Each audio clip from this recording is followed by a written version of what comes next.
Welcome to another episode of the Simply Retirement Podcast. I am your host, Eric Blake. On this show, we provide retirement education and support for women throughout the retirement journey. Today, I'm going to be joined by my amazing producer, Wendy McConnell, as we discuss what women need to know about spousal and ex-spousal Social Security benefits. So, Wendy, how are you today? Oh, I'm good. You flatter me. Hey, you keep me on, keep the train on the tracks. That's for sure. Well, glad to help in any way that I can. And I'm a woman, so I may have questions. So this is I good. think this is perfect. That's why I love this having these conversations with you because it gives me a chance to get the information out there, but also where maybe there's needs to be some clarification or some whatever it might be that you're able to again keep the train on the track. So Okay. we're all good with that. But I wanted to share one of the things I wanted to do very first is just kind of share what inspired this particular episode. Yeah, because one of the things that happens when you focus your practice primarily on working with women, there's a huge responsibility, and I take that very seriously. And that's probably not a very surprising statement, I would guess. But the other thing that happens when you work with women that have gone through maybe a divorce or they've been widowed, it can sometimes take a while to truly establish a level of trust and confidence that they will have in you to provide the right guidance, right advice. Because in many cases, it's the first time they've really been responsible for their own financial situation. But once you've gotten to that point where you've established that trust, one of the interesting things that also happens is that women want you to talk to their friends and their family and provide guidance and advice for them. And as I've told our clients, if you ever have a friend or a family member that has money questions, please don't ever hesitate to send them my way. I'm always happy to chat, answer their questions, whether they become a client or not, doesn't really matter. Um, and some of the stories I hear are honestly, they're heartbreaking. And that's what happened recently. I had a phone call scheduled with a friend of another client, and it's a very frequent story, unfortunately. She actually put in the notes in the call that this was her first time being responsible for her own financial situation. It's been an emotionally damaging marriage. She just got out of the marriage, she just got divorced. She wasn't even allowed to be a part of the financial decisions.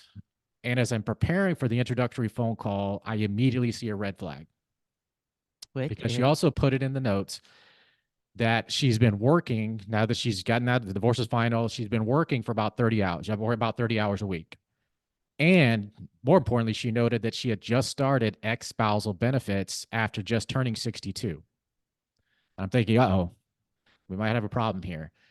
Does she understand the earnings test? Meaning that you can only earn a certain amount before your benefits actually start getting reduced, where they're actually going to take your benefits away, some portion of your benefits away. They could actually take the entire benefit away if you earn too much. And I'm thinking, Okay. okay, we need to have that. That needs to be part of this conversation. And in fact, after we got on the phone call, I started asking her some questions just to make sure I knew the full story. And yes, she was not aware that she might actually have to pay a chunk of that money back from Social Security because she's making more than what the earnings test is. And And this those is are the because types of of her age? not because of her age. Yeah, well, yeah. So technically, because of her age, and I'm going to go through all these different Okay. all the different key things to be aware of. But if you start receiving Social Security before full retirement age, you are limited in how much you can earn before your benefits actually start getting reduced, where they may actually have you write a check to them back, saying, "Hey, you earn too much. You need to write us a check for 5,000 or 10,000." It could be the entire amount. If you earn a certain amount, and you say you're 62 or 63, if you earn too much, you might have to pay your entire Social Security benefit back for that year. So what you're saying is she's already taking benefits and she She's started already taking working. benefits. She Okay. started receiving her ex-spousal benefits. Okay. And because why wouldn't you? She needs the money. She's Right. working. Sure, she wanted to. That was a part of it too. She wanted to work. She wanted to, have control over her own financial situation. So, yeah, okay, I'll take my ex-spousal benefits. I'll start working, have some income coming in, not even thinking about, hey, well, if I can only earn so much before that, I've got a problem. And Right. she was not aware of that. No. And so Okay.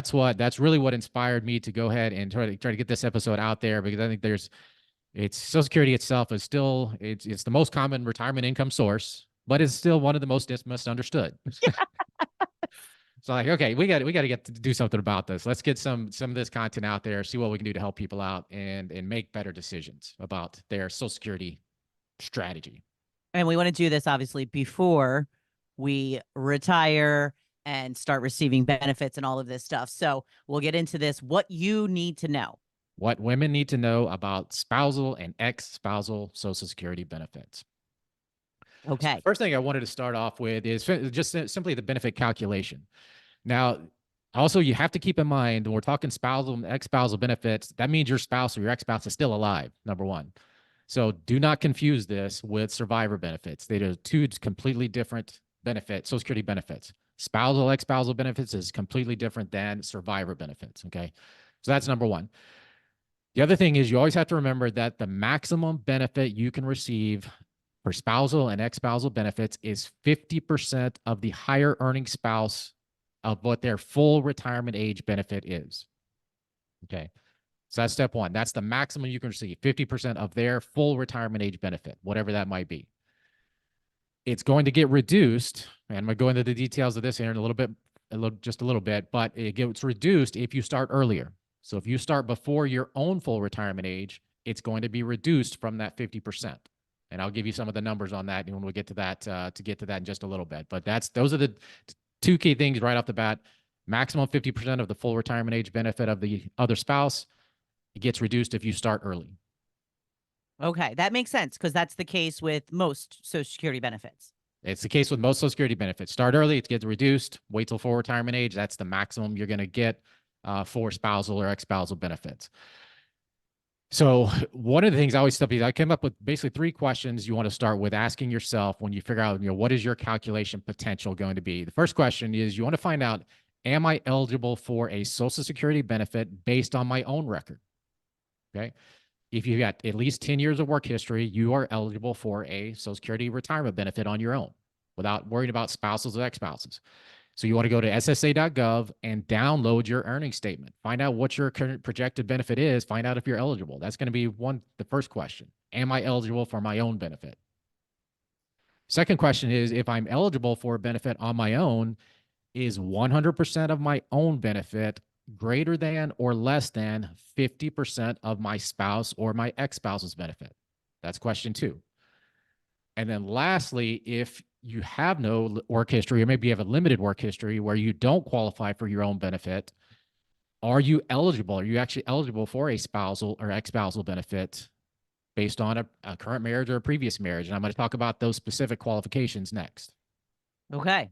All that makes But I'm sense? wondering. That's what I'm Absolutely. wondering, Eric. Let's Awesome. Well, let's do it. Let's do it. Eligibility. Let's talk about eligibility. First, I'm going to talk about eligibility for a spousal benefit, meaning you are currently married to your spouse. So when you look at qualifications for spousal benefits, number one, you have to be married for at least 1 year. You have to have been married for at least a year before you are eligible for a spousal benefit. Second thing is you have to be at least 62 years old. Now we talk about the fact that you could get a reduced benefit at 62, but just to be completely clear, you have to be at least 62 before you can actually file for spousal benefits. Number 3, and this is really a key, the higher earning spouse must have applied for their own benefit before you can apply for a spousal benefit. So you can't just do it because you want to. And that's actually one of the a change to the rules that happened in 2015. And we'll go on to into all the details of that, but just know that the rules currently say that you cannot file for a spousal benefit unless your spouse has actually filed for their benefit first. So the woman that you referenced in the beginning, if her husband had not yet retired, she would not have been able to get ex-spousal benefits. No, again, that's different. I'm going to go through there's different Okay. criteria for ex-spouse. Now, this is not confusing at all, is it? I don't know why people think it's confusing, That's right. Eric. Why do people make mistakes? Who knows? It's so straightforward. All right. So we'll put that to the side for now and you Yeah. continue. So married at least 1 year, at least 62, and the higher earning spouse must have filed for their own benefit before you're eligible to file for spousal benefits. Got it. That's married. Divorced. Let's tackle that one now. Talk through that a little bit. To file for an ex-spouse benefit, the marriage had to have lasted at least 10 years. So you're married for 10 years, 12 years, 20 years, whatever it was, as long as it was at least 10 years, that is what the first criteria is for being eligible for an ex-spouse benefit. Secondly, you again must be at least 62, right? So again, you file at 62, it's going to get reduced, but that's as early as you can file. Here's the key. This gets to your question. If a divorce happens at least 2 years ago, meaning your divorce is final and done at least 2 years ago, the ex-spouse does not have to apply for their own benefit. If that's the case, they only have to be at least 62. So the ex-spouse also has to be at least 62. You have to be 62. But as long as the marriage ended at least 2 years ago, you could still choose to file for an ex-spouse benefit, whether the other spouse has filed or not. So if my divorce became final in January of 2022, I am now eligible. Yes, Okay. exactly. Got it. You could file as long as the ex is at least 62 years old. Right. Okay. Understood. And that one actually does make a little sense because they don't want to tie ex-spouses together from a benefit standpoint or a retirement income standpoint. It's not fair for, we've heard all these horror stories about what ex-spouses might do to the other one, and that's one that they've basically avoided, is you don't have to worry about what the other ex-spouse has done for you to choose what you want to do, if that makes sense. So let me ask you this. If somebody gets divorced after, say, 15 years, and then the spouse, the man, gets remarried and then is married to that woman for 20 years, what happens then with the benefits? That's a great question. So, and again, when you think about when they first came out with Social Security, they probably weren't thinking about some of these issues. Most marriages lasted Right. forever. So, to answer your question, you could actually have multiple ex-spouses all be eligible for an ex-spouse benefit off the same guy, as long as each of those marriages lasted at least 10 years. So it's not 50% of his benefits. It's just that she gets the benefit of 50% and he's still getting 100%. Yes. So it doesn't. So the ex-spouse benefits do not impact the primary earner or the higher earning spouse's benefit at all. Okay. That makes more sense. Gotcha. So if you, again, back to you to completely answer your question, if the divorce happened 15, there's your divorce was more than 2 years ago, it lasted 15 years, you're eligible for ex-spouse benefits, and now he has remarried, and that marriage lasted 10 years, 15 years, 20 years. They could say he's still married. It also doesn't impact the current spouse's benefit. Okay. So there's no That's good. limitations. That's actually some good news. I actually like that. Right. Well, and that's the thing. And that's, again, you would never thought about the scenario where, the same person was married to 3 or 4 different people for at least 10 years, but it happens. There's stories Right. out there. I personally know a couple of them Okay. where, again, so if the guy was married to 3 or 4 different women over his lifetime and they were all at least 10 years, all 3 or 4 women could be eligible for ex-spouse benefits off that same guy. Right. So if you're the first wife, it really doesn't concern you if he marries 5 more times. Nope. And the only thing you got to know is you have no, make sure to jot down his age or his birth date so you don't forget. Okay. Make sure you know when he turns 62. So if you need to know, then you're good to go. But other than All that, you right. don't have to really worry about it. Perfect. All right. So let's talk about now some of the, let's see, did I make sure I covered everything? Yep. Because I think that may also have been where you were going. Uh, you're no longer eligible if you get remarried. So if you are currently married, you got divorced and you've remarried, you are no longer eligible for an ex-spouse benefit off that ex-spouse's work record. Okay. That Okay, makes sense. now you might have to go back up to the married criteria, and you may be eligible off the current spouse, but if you are currently married, you're no longer eligible for any ex-spouse benefits off of a previous marriage. So if you get married, basically that first year is like a waiting period where you may be left out in the dust here. Yeah, and that's where, again, potentially depending on the circumstances, where survivor benefits may kick in if it's a and again, not to muddy the waters too much, but then you go, okay, if I were married for 9 months and my husband passed away, that's a whole different scenario. That's where survivor benefits might kick in, but spousal benefits, you must be married at least a year. Okay. Gotcha. All right, so let's move on to some of the timing and filing strategies that I think you need to be aware of. And the first one is to get that 50%, the highest maximum spousal or ex-spousal benefit, that get to maximize that 50%, you must file at your full retirement age. And that's going to be, if you were born in 1960 or later, that's going to be 67. If you were born before 1960, it's going to be 66 in some amount of months. So 66 in 2 months, 4 months, 6 months, depending on, again, your actual year of birth. And that's, again, where you would want to go if you don't know what it is. And I'm going to share some resources as part of the episode summary, but you can easily go to the SSA website, the Social Security website, and find out what your full retirement age is if you don't know it. And again, based on your year of birth, you want to know what your full retirement age is. And that's going to be one of our to-do items at the end. Okay. Next thing is, if you apply for before full retirement age, before that, whatever, if it's 66, 66 and 6 months, 67, whatever your full retirement age is, if you retire before that, it's going to be reduced from that 50%. Okay. Now, the maximum, now again, the earlier you apply, the more the reduction is going to be. But let's say, for example, at 62, which is the earliest you could apply, at that point, your benefit could be as little as 32.5% of that higher earning spouse. So Okay. the earliest you can retire is 62. You're going to get about 32.5% of that spouse, ex-spouse's benefit or spouse's benefit, up to a maximum of 50% if you wait until your full retirement age. Got it. All right. Now, here's a little bit of a strategy that a lot of people aren't aware of, and that's if you do happen to qualify for your own benefit, you worked enough years, you worked at least 10 years, depending on the circumstances, it may make sense for, if especially if it's a cash flow issue or some reason where you say, hey, we actually need the income, you can actually turn on your income. Let's say you turn on your own income at 63, and let's say it's $700, and your spouse's benefit is 2,000, but they haven't filed yet, right? Remember that rule. So the spouse has to have filed. Well, so I start my own benefit. I'm receiving $700 a month, and I wait, and then at 67, my spouse files for their $2,000 benefit. You are then able to get a top off, what they call a spousal top off, where your benefit's actually going to jump from 700 to potentially 1,000.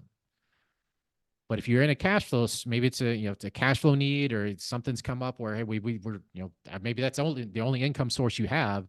That is a strategy to think about. Is I file for my own benefits early, wait till my spouse files for his benefits, and then I get that spousal bump, if you want to call Okay. it that.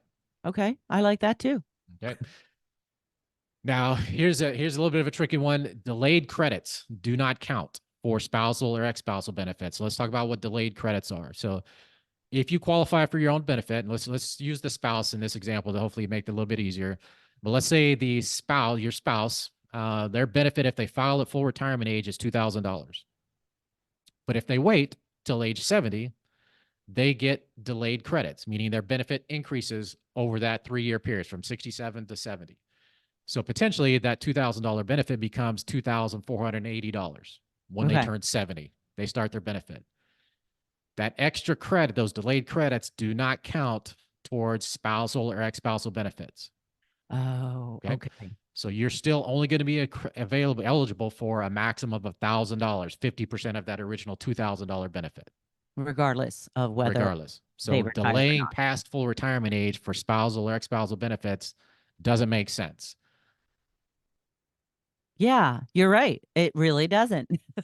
Now, again, keeping in mind, again, we got to keep clarifying the married versus the divorce situation. Because again, if you're married and your spouse waits till 70, then again, you can't file until they've actually filed. So you got to keep that in mind. But as far Okay. as the actual benefit, it will not ever be more than 50% of your spouse's full retirement age benefit. Got it. I think I follow that. All right. Now, here's a big one also that I think is really important to know, and that is there's so many situations, especially with our clients, where again, it's a divorce situation, it's a widowed situation, where if your spouse or your ex-spouse files early, in many cases, men, whatever various reasons that we won't have to get into in this conversation just yet, they decide they need to file for Social Security benefits early for some reason. Sometimes they don't even talk to their wife about it. But if they file early, before the full retirement age, if they file before their own full retirement age, let's say they file 63, 64, the benefit you can still get up to 50% of their full retirement age benefit as long as you wait until your own full retirement age. Okay. So So you can't walk the take it early, but then you will get the full benefit that you are entitled to when you're of retirement right. age. So let's say we got Bob and Sue. That's just generic names here. So Bob's benefit, his full retirement age benefit is $2,000, but he, for whatever reason, decides he's going to start early, and now he's receiving 1,500. Well, Sue says, "Hey, well, that doesn't really make sense to me. I want to maximize what my spousal benefit is. I'm going to go ahead and still wait until my full retirement age. she can still get 50% of the 2000. It's not limited to 50% of the 1500 as long Okay. as she waits until full retirement age. So again, it's a way of not penalizing you because your spouse made their own decision, Okay. or the ex-spouse for that matter. Yes. Got it. Make sense It so does. far? It does. Hopefully put getting the mud, a little of the mud out of the water here. Now this is where again I talked about the one of the reasons I wanted to do this episode, and this gets to employment considerations. Because again, you think, many people, especially these days where, the cash flow is such a challenge with inflation and things like that, you think about, well, hey, I'm running short on cash. Let's apply for Social Security. But again, not always being aware of the implications when it comes to working and receiving Social Security benefits at the same time. So let's chat through that a little bit. So working before full retirement age, you are subject to an earnings test. And I touched on that at the very beginning, but for 2024, for example, the earnings test, the limit is $22,320. So if you earn more than that, for every $2 you earn above that, your benefit is going to get reduced by $1. And that's what she was dealing with. Again, whether it's ex-spouse or spouse, it's the same rules. If you're working and receiving a Social Security benefit, if you earn more than $22,320, for every $2 you earn above that, $1 is going to get reduced. Again, I don't know why people think this is confusing. I follow you, but it's so like in But why would you even think about it? Especially again, under the circumstance of, hey, I'm on my own, I'm doing things, I'm making my own decisions. yeah, it's crazy, but yeah, you're making it make sense, which is a good thing.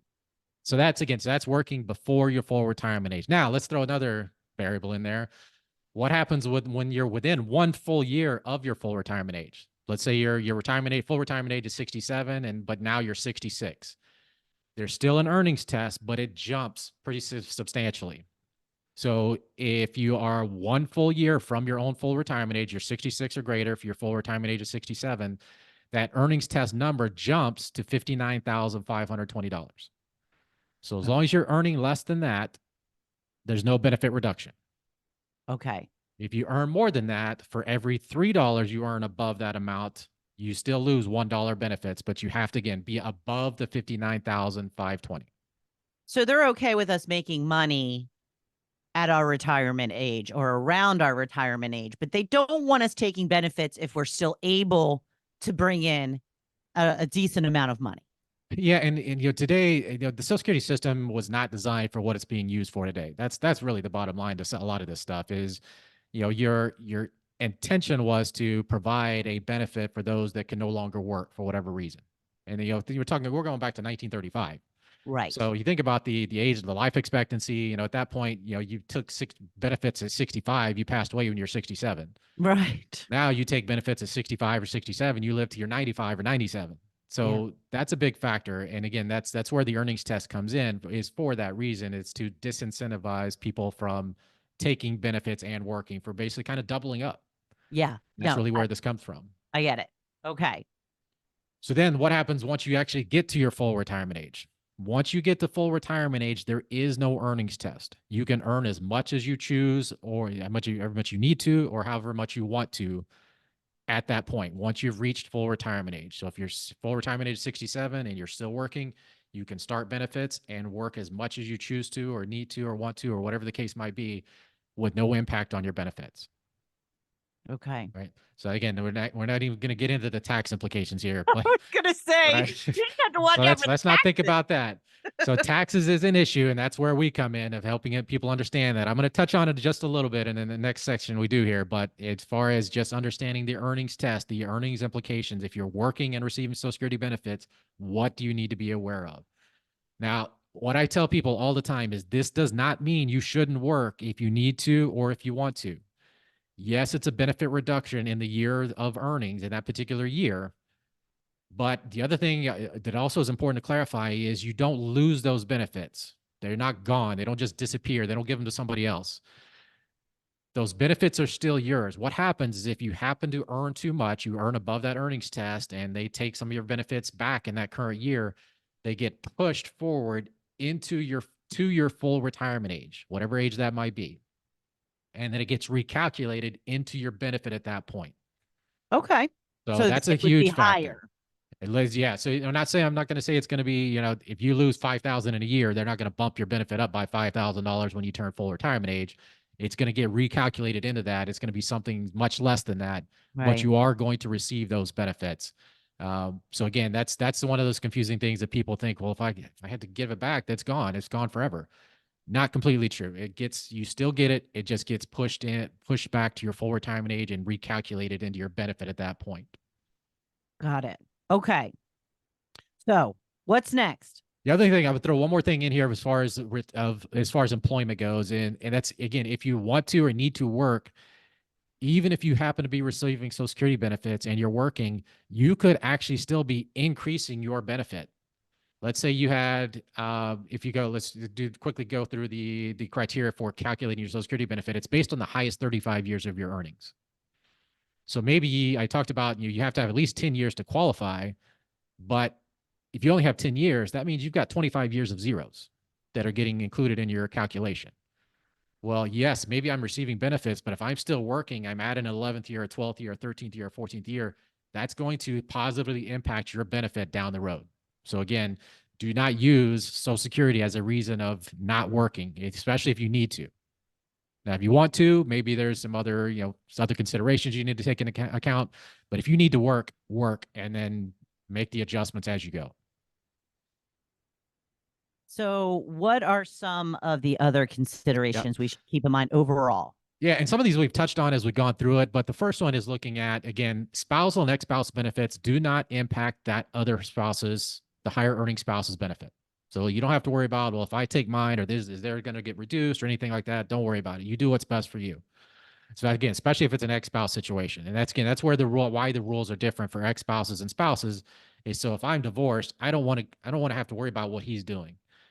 Most likely he's probably going to make the wrong decision anyway. I don't want that to impact my decision. I want to make the right decision regardless of what bad decisions he made in the past. So Right. keep that in mind.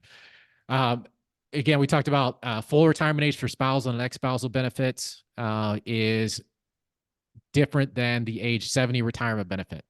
And again, if you're making that decision, we actually had an interesting a new prospective client that we're working with right now, where her own benefit is slightly less than what her spousal benefit would be if at full retirement age. So just to use him some numbers, so his benefit is about, let's call it $3,500 a month. Her retirement benefit is $1,700 a month. So technically, her spousal benefit would be, call it $1,750. Okay. But $1,750, if she filed for for spousal benefits, would be the maximum she could get. However, if she delays her own benefit till 70, her benefit's going to continue increasing. Does that make sense? I know it can be a little bit confusing. So if she waits on her own benefit instead of filing early for spousal benefits, she's going to get more in the long run. So she takes the spousal benefits. No, she avoids taking the spousal. Yeah. Okay. So she So does she basically, take because her you think own? about them, they're almost even. Yeah. They say, what's the difference? They're both the same. Right. So 1,700 is 1,700 or 1,750 at her full retirement age.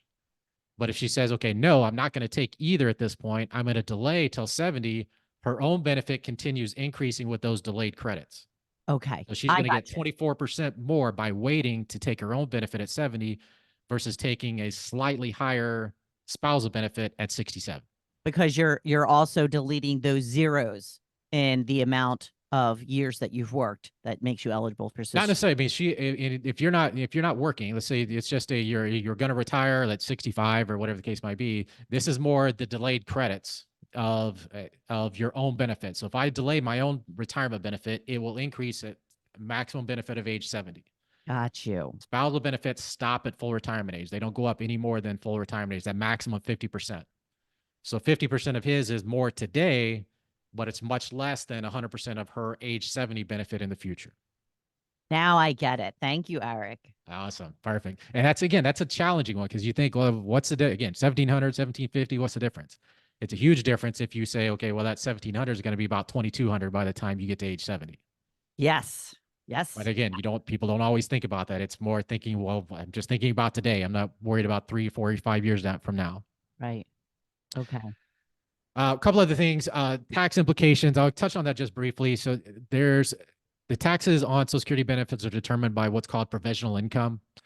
And I'm not going to ask, there's no pop quiz on that. So I'm going to just give you some basics on that. So it's basically total income, whatever you, so if you're earnings or you're taking IRA distributions, whatever other income sources you have, plus half of your Social Security benefit, plus any tax exempt interest. So if, let's say you've got some municipal bonds or tax-free bonds or tax-free money market, whatever, that actually gets added back. So just to add another confusing variable into it, they tell you that that's federally tax free, but yeah, we're going to include it when we calculate the taxes on your Social Security. Okay. So that's provisional income. And so just know, all I want you to know from this is that anywhere between 0 to as much as 85% of your Social Security benefit will get included in your taxable income based on what your provisional income is. So you're never going Okay. to be taxed on 100% of your Social Security benefit. The maximum Social Security benefit that will be included in taxable income is 85%. Got it. But let's say if Social Security is all you've got, then it's going to be taxed at 0. Okay. Now, another one that really gets people confused is that there is no longer the option of filing for one benefit and then later switching. Once you file at the whenever you file, you're going to what they call you're going to have deemed to have filed, which means you whatever one is bigger, that's the one you're going to get. There is no file for one and switch to one another one later, Okay. right? And that's really a confusing one as well. Um, because that used to be there actually used to be a way where you could if you were born basically before let's call it before 2015 you could file for my own benefit suspend, which means now I have technically filed, my spouse could file for Right. ex-spousal benefit or for spousal benefits like we were talking about originally, and then allow their own to continue to grow. And that's really a form of double dipping, and that's they actually did away with that in 2015 back to some of the changes that have happened that people have heard about but may not be completely aware of how they actually impact you today. So again, once you have filed, you are deemed to have filed for whatever options are available to you at that time. You're going to get the greater of whichever benefit is available, Okay. right? So what are some of the action items we need to get to? Absolutely. So the first thing is again, go to ssa.gov, go to the Social Security website, check your earnings history. Are you eligible for a benefit based on your own work record? That's the thing, first thing you want to do. You also want to check that. I always tell people to check it also. Just make sure your earnings history is accurate. There with all the identity theft and things going on, there's stories of people actually filing for Social Security benefits off somebody else where they've stolen their identity and filed for benefits. So check your record, make sure it's accurate, but also more importantly, find out, am I eligible for Social Security benefits off of my own record? Next thing along with that is then find out what your full retirement age is. Number two, find out what your full retirement age is. Again, if you're born in 1960 or later, it's going to be 67. If you were born before 1960, it's going to be 66 and some number of months. Okay. Okay. Third thing you want to do is again, am I or do I expect to be eligible for a spousal or ex-spousal benefit based on the length of the marriage? Same thing if you got multiple marriages. If you have multiple marriages and they were at least 10 years, again, potentially eligible for benefits based on each of those. If there was 2 or 3 or 4, however many there were. Uh, any of them that lasted at least 10 years. And that's 10 full years. That's no 9.5 years, 9 years, 6 months, 9 years, 11 months. It's 10 years. So don't get confused with that. The other thing is, and again, I've touched on this a couple of times, but don't confuse spousal or ex-spouse benefits with survivor benefits. You will not get 100% of your spouse or your ex-spouse's benefit while they are still alive. That's again another one of those areas that I get questions about a lot is, well, don't I get what he's getting or something along those lines? So don't confuse spousal and ex-spousal benefits with survivor benefits. If your spouse or ex-spouse is still alive, the maximum you're eligible for off their record is 50%. Okay. Last thing is just knowing what is my Social Security strategy? What am I going to do? You just don't want to leave money on the table. Once you get within about 5 years of your Social Security eligibility date, so let's call it 57 at the earliest, and you can do obviously people can do this earlier, but at least by 57, once you're within that first 5 years, start looking at what your Social Security strategy is. What am I eligible for? Outline your plan and start so you can make those adjustments as you get closer to actual retirement. Now, actually, if you're less than 5 years from eligibility, put that plan together today. Uh, check out episode 14. In addition to this one we're doing today, where we did the top 5 things that every woman should know about Social Security. The other thing in the show notes, I'm going to share a link to our Social Security quick reference guide for 2024. We'll share a link to that in the show notes so that you can take a look at that. And that actually will tell you a lot. That'll give you a lot of information on full retirement age benefits and some of the different percentage reductions based on certain ages. So make it a lot easier for you as well. So definitely go to ssa.gov. If nothing else, check your earnings history, make sure that it's good. But this quick reference guide, spit that out, will give you a lot of very helpful information as well. Well, thank you for enlightening me today, Eric. I appreciate it. Absolutely. Thank you so much for joining us today. Please like, follow, and share the show. If you'd like to learn more about our firm, you can visit our website at www.blakewealthmanagement.com. If you want to listen to some of the previous episodes, ask a question, maybe even suggest a topic for the show, you can access the quick reference guide I mentioned, as well as some of the other free resources that we've got on www.thesiemplyretirementpodcast.com. And we'll see you again on the next episode of the Simply Retirement Podcast. In the meantime, please remember that retirement is not the end of the road. It is the start of a new journey.